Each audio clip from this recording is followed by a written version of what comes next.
நாடாளுமன்றத்தில் வந்து பிரச்சனை எழுப்பி அதை அவங்க கேட்கலன்னா நீ வந்து சொல்கிற குற்றச்சாட்டு உண்மை. நான் கடிதம் எழுதுனா அவங்க செய்யணும், நான் என்ன மத்திய அரசு செய்யலன்னு சொல்கிறதுக்கு என்ன உரிமை இருக்குது? இன்னைக்கு சீனியர் அமைச்சர்கள் சொல்லக்கூடிய துரைமுருகனிலிருந்து எல்லாரையுமே சொல்கிறேன், யாராவது வந்து ஏதாவது ஒரு பொறுப்பெடுத்து செய்கிறாங்களா? திமுகவில் இன்னைக்கு அறிவு பஞ்சம், அதுதான் அறிவு விழாலாம் நடத்திட்டு இருக்காங்க. அது அறிவு விழா நடத்தி இப்போ உதயநிதி தலைமையில் ஒரு அறிவாளிகள் கூட்டத்தை உருவாக்க போகிறாங்க.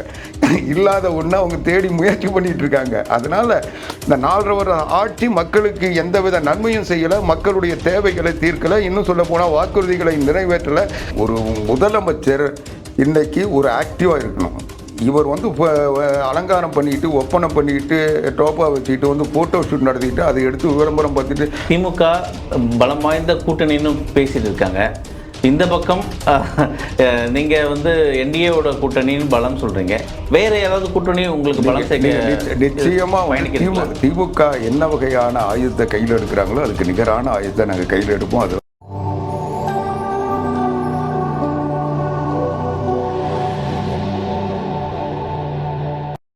நேயர்களுக்கு வணக்கம். இன்றைய அரசியல் களம் குறித்து நம்மோடு விவாதிக்க வந்திருக்கிறார் அதிமுகவின் செய்தி தொடர்பாளர் திரு ஆவடி குமார் அவர்கள். சார் வணக்கம். வணக்கம் சார். இன்னைக்கு உச்ச நீதிமன்றத்தோட நீங்க அதை பத்தி என்ன நினைக்கிறீங்க? முதல்ல நீங்க சொல்லுங்க. எங்க நான் எதுவும் நினைக்கிறதுக்கு இல்லைங்க. இவங்க வந்து எவ்வளவு வந்து குறுக்கு வழியில போய் இவங்க வந்து வெற்றி அடைஞ்சதா வீராப்பு பண்ணாங்கன்றதை காட்டியிருக்கு. இன்னைக்கு நான் என்ன சொல்ல வரேன், நீங்கள் நமக்கு காரியம் பெருசா வீரியம் பெருசான்னு பார்ப்பாங்க. நீ வந்து காரியத்தை நிறைவேற்றணும்னு போனமே தவிர நான் வீரன்னு காட்டணும்னு போயிட்டு நீ அட்டை கத்தி வச்சுக்கிட்டு சண்டை போட்டு நான் இப்போ பீகாரில் நடந்த மாதிரி தான் நடக்கான். நான் முதலமைச்சர் வந்து தேஜஸ் யாதவ் ஜெயிச்சிருவார், நான் வந்து பதவி ஏற்பு விழா வரேன்ட்டு அவங்க கிடைக்கிற ஓட்டுன்னு கெடுத்துட்டு வந்த முதலமைச்சர் ஸ்டாலின் இவரை பார்த்து போட்ட ஓட்டு கூட இங்கே ஒரு குடும்ப ஆட்சி பண்ணணும், அதை ரெக்கமெண்ட் பண்ணுறதுக்கு இன்னொரு குடும்ப ஆட்சி வருதுன்னு சொல்லி அவங்க விரட்டி அடித்தாங்க. நான் என்ன சொல்ல வரேன், நீங்கள் எது வேணால் செய்யுங்க, ஆனால் வாக்களித்த மக்களுக்கு கொடுத்த வாக்குறுதியை நிறைவேற்றதுக்கு யார் காலில் விழுந்தாலும் தப்பு இல்லை. நமக்கு வந்து தனிப்பட்ட முறையில் தனிப்பட்ட முறையில் என்னுடைய சுயநலத்துக்காக நான் போய் காலில் விழுந்தேன்னா தப்பு. ஆனால் ஒரு முதலமைச்சர் முறையில் தமிழ்நாட்டு மக்களுடைய நன்மைக்காக யாரையும் போய் அணுகிறதோ, யாரையும் தேடி போகிறதோ, யாரையும் கெஞ்சறதோ, யாருக்கிட்டையும் விட்டு கொடுக்குறதோ எந்த தவறும் இல்லை. நமக்கு வந்து வாக்களித்த மக்கள் முக்கியம். உன்னை நம்பி வாக்களித்தோம் இல்லை. இந்த வாக்களித்தவங்களுக்கு ஒரு பாதிப்பு வருதுன்னா அது மத்திய அரசு செஞ்சான்னா கவர்னர் செஞ்சான்னா எங்களுக்கு அது பிரச்சனை இல்லை. அதையெல்லாம் சமாளிக்கின்ற, அதையெல்லாம் சந்திக்கின்ற மனவளமும் தைரியமும் இருந்தால் தான் நீ அந்த பொறுப்புக்கு வரணும். நீ அதை பார்த்து பயந்து ஓடி வந்து இங்கே வந்து அட்டைக்கத்திக்க சுற்றிட்டு இருந்தீங்கன்னா நீ என்ன ஒரு சாதாரண கட்சி குரல் கொடுத்ததுன்னா அது அவங்களுக்கு வேறு வழியில் பொதுமக்கள்கிட்ட வந்து இதை மாதிரி பண்ணிட்டாங்க அது மாதிரி பண்ணிட்டாங்கன்னு சொல்கிறது அவங்களுடைய அரசியல் பயணம். ஆனால் ஒரு முதலமைச்சர் கொடுக்கலன்னு சொன்னால் அப்போ எப்போ தான் கொடுப்பாங்க? நீ ஒன்றும் இல்லை, காவிரி நதிநீர் ஆணையம் அமைக்கலை, 12 நாள் நாடாளுமன்றத்தை நிறுத்தி வச்சோம்ல. அன்னைக்கு இதே 38 நாடாளுமன்ற உறுப்பினரை வச்சுட்டு அதிமுக செஞ்சது இல்லை. இன்னைக்கு நீட்டு பிரச்சனைக்கு ஒரு நாள் நாடாளுமன்றத்தை நிறுத்த முடியுதா? தமிழ்நாட்டுக்கு நிதி தரலான்னு ஒரு நாள் நாடாளுமன்றத்தை நிறுத்துனீங்களா? என்ன செஞ்சுருக்கீங்க? எதையுமே செய்யாமல் அதுக்கெல்லாம் ஒரு காரணத்தை கற்பித்து நீங்கள் ஒன்றும் வேணாம். நீங்கள் டெல்லிக்கு போகிறீங்க, உங்கள் அப்பாவுக்கு தபால் தலை வேணும்னா போய் நரேந்திர மோடி தெரியும், அமித்ஷா தெரியும், அங்கேருந்து நிதின் கட்கரியை கூப்பிட்டு வந்து கொண்டாடுவீங்க, எல்லாம் செய்வீங்க.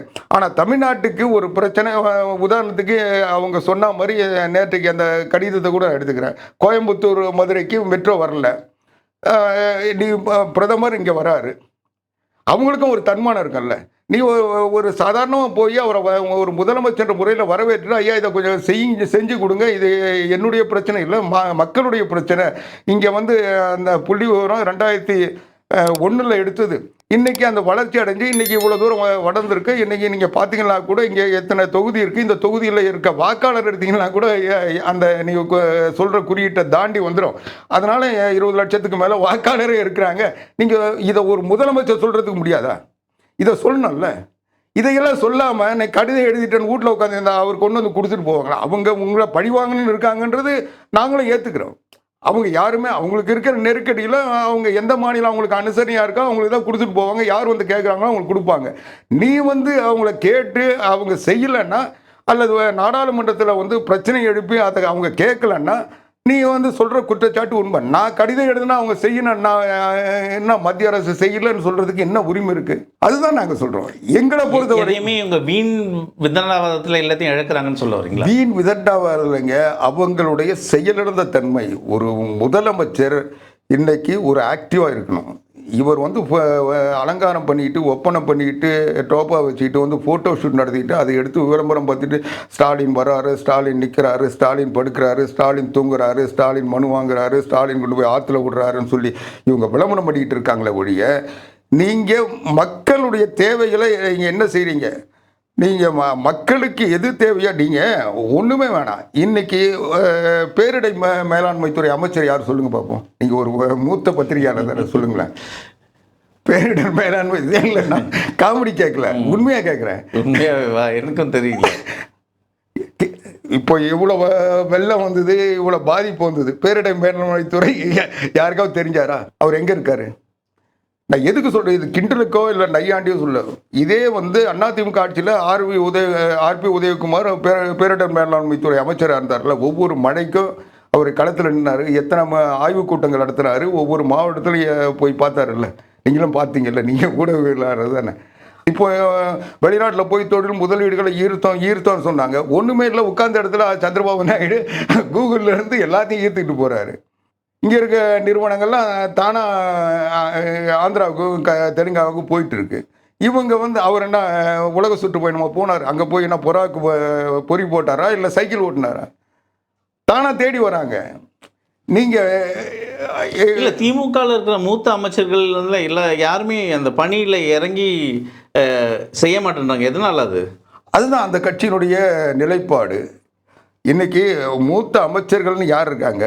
அமைச்சராக பதவி பிரமாணம் எடுத்தவங்க அவங்க அரசியல் சட்ட கடமையை செய்யணுமா செய்ய வேண்டாமா?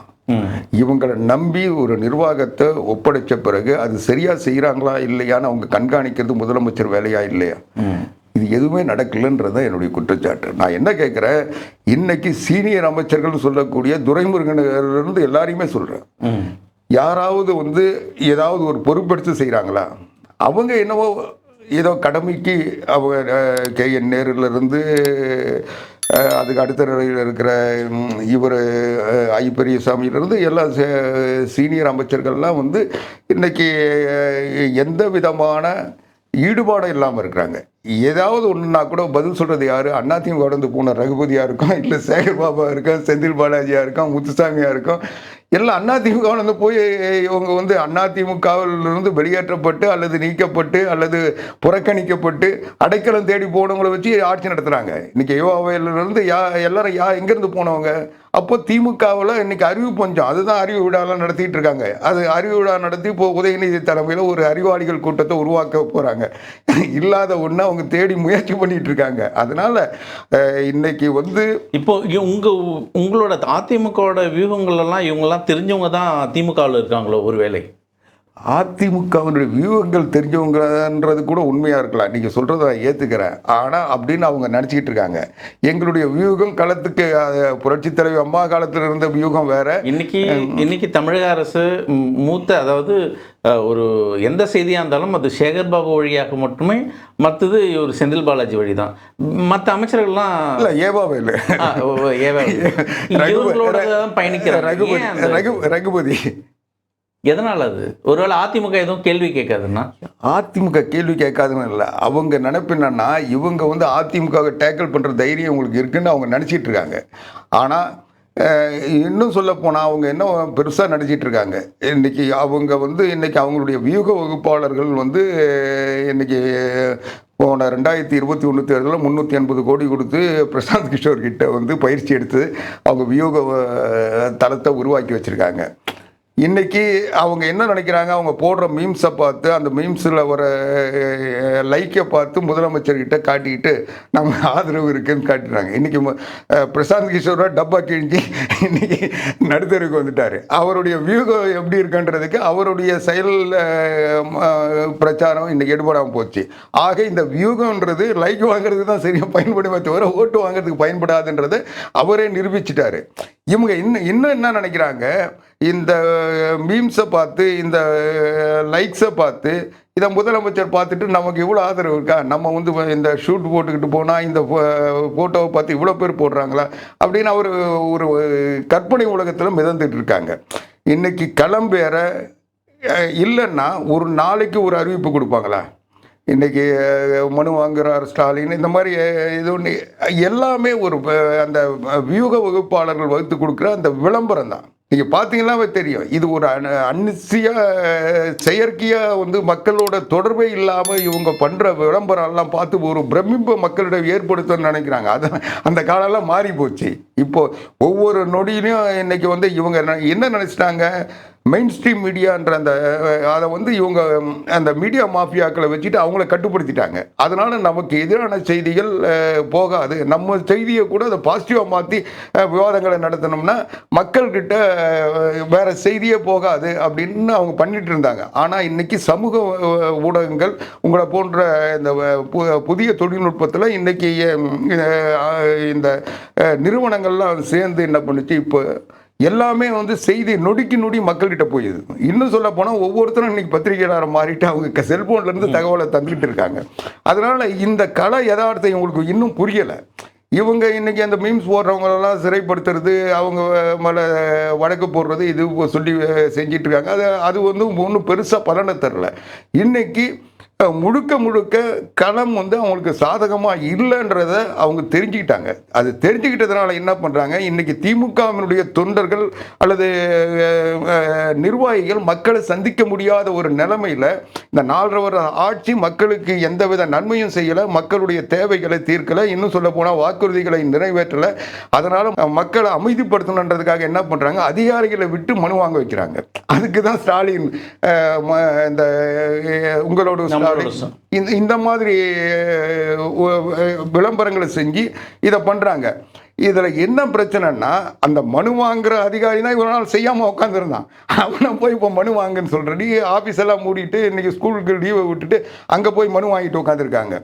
இப்போ இதனுடைய விளைவு என்னன்னா, 4.5 வருஷம் இந்த ஆட்சியில் எந்த வேலையும் நடக்கலன்றதை அவங்களே வந்து இன்னைக்கு பகிரங்கப்படுத்திட்டு இருக்காங்க. 4.5 வருஷம் செய்யாத ஒரு அதிகாரி, அதே அதிகாரி போய் இப்போ மனு வாங்கி 6 மாதத்தில் செஞ்சிருவாரா? இன்றைக்கி ஒரு 4-5 அமாவாசைக்கு அப்புறம் இவங்க கேர்டேக்கர் கவர்மெண்ட் ஆயிடுவாங்க. அதனால் இது எதையுமே அவங்களால செய்ய முடியாது. ஆனால் அந்த செய்யலைன்றது கூட 4.5 வருஷம் கழிச்சு தான் அவங்க தெரிஞ்சிருக்காங்க. அதை சால்வ் பண்ணுறதுக்கு இப்போ வந்து கட்சிக்காரங்க, இப்போ பொதுவாகவேங்க ஒரு ஆட்சிக்கு அரணாக இருப்பது கட்சி தான். கட்சியினுடைய தொண்டர்கள் தான் மக்களை கன்வின்ஸ் பண்ணுறதும், மக்களை வந்து அவங்க கோபமாக இருந்தால் கூட அமைதிப்படுத்துறதும். அதிகாரி போய் ஒரு தனிப்பட்ட பிரச்சனையை சால்வ் பண்ணுவாரா? அவருக்கு என்ன, ஏதாவது பதில் சொன்னால் அவர் சட்டப்படி செஞ்சுட்டு போவார் ஒழிய அவர் வந்து கன்வின்ஸ் பண்ணுற எண்ணம் வராது. அது கூட புரியாமல் இவங்க அதிகாரிகளை அனுப்பி வந்து மக்களை கன்வின்ஸ் பண்ண முடியும்னு ஒரு நினைக்கிறாங்கன்னா இவங்க ஆட்சி எவ்வளோ பலகீனமாக இருக்குன்னு நீங்கள் புரிஞ்சுங்க. கடைசி கேள்வி, இந்த 2026 தேர்தலுக்கான உங்களோட திட்டமிடல் என்ன? ஏன்னா திமுக பலம் வாய்ந்த கூட்டணின்னு பேசிட்டு இருக்காங்க. இந்த பக்கம் நீங்கள் வந்து என்டிஏவோட கூட்டணின்னு பலம் சொல்கிறீங்க. வேற யாராவது கூட்டணி உங்களுக்கு பலம் சேர்க்க? நிச்சயமாக திமுக என்ன வகையான ஆயுதத்தை கையில் எடுக்கிறாங்களோ அதுக்கு நிகரான ஆயுதத்தை நாங்கள் கையில் எடுப்போம். அதில் வந்து எந்த மாற்று சிந்தனையும் தேவையில்லை. 2வது, அனைத்திந்திய அண்ணா திராவிட முன்னேற்ற கழகத்தை பொறுத்தளவில் தனித்து தேர்தலை சந்திக்கின்ற வலிமையும் கட்டமைப்பும் உள்ள கட்சி. அதை நாங்கள் நிரூபிச்சிருக்கோம் அம்மா காலத்தில். அதை மறுபடியும் தேவைப்பட்டால் எடப்பாடி பழனிசாமி அவர்கள் காலத்தில் நிரூபிப்போம். ஆனாலும் இன்றைக்கி அனைத்திந்திய அண்ணா திராவிட முன்னேற்ற கழகம் 26 தேர்தலை பொறுத்த வரைக்கும் பாரதிய ஜனதா கட்சியோடு சேர்ந்து தான் களத்தில் நிற்கிறோம். நாங்கள் தேர்தலை சந்திப்போம். திமுக கூட்டணி இன்றைக்கி பலமாக இருக்குன்னு நீங்கள் சொல்லிகிட்டு இருக்கீங்க. ஆனால் நாள்தோறும் வர செய்திகள் வந்து அதுக்கு பலம் சேர்க்கலை. அதை நீங்கள் புரிஞ்சுப்பீங்கன்னு நினைக்கிறேன். இன்றைக்கி தாவேக்கா கூட போகலாமா, இன்னும் விடுதலை சிறுத்தைகள் கூட என்ன நிலைமையில் இருக்காங்கன்றதெல்லாம் நொடிக்கு நொடி செய்திகள் மாறி மாறி வந்துட்டு இருக்கு. நேற்றை கூட விடுதலை சிறுத்தைகள் கட்சியினுடைய பொதுச் செயலாளர் ரவிக்குமார் தாழ்த்தப்பட்டவர்கள் அதிகமாக பாதிக்கப்பட்ட மாநிலம் தமிழ்நாடுன்னு சொல்லி வெளிப்படையாக சொல்லியிருக்காரு.